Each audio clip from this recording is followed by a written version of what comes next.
Akne. Zelo pogosta mladostniška nadloga. Nekaterim povzročajo nelagodje, drugi se požvižgajo nanje. Dejstvo pa je, da lahko nadloga vztraja tudi dlje.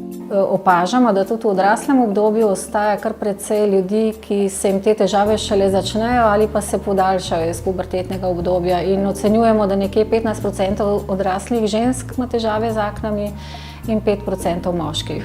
Kozmopolitan in Kozmetika je v Cerin sta v akciji Akne premagane izbrala 15 deklet, ki se srečujejo z neprijetnim pojavom. 25-letna Nastja svoje akne pozna že tako dobro, da lahko skoraj natančno napove, kdaj se bodo pojavile.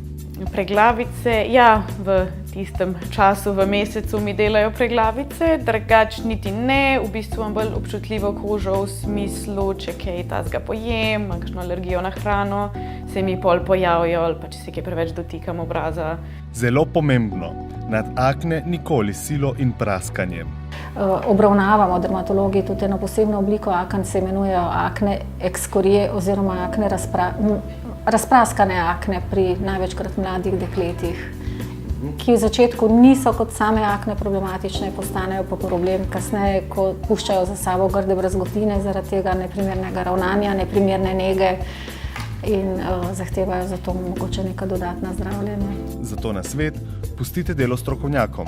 Jaz predvsem svetujem, da se glede nege, ki jo izvajajo vsakodnevno doma ljudje, ki imajo s tem probleme, z nekim strokovnjakom, ki se s tem problemom ukvarja, posvetujejo in morda ne bodo potrebovali sploh nasvetov dermatologa, ker lahko veliko teh težav se s primerno nego že odpravi.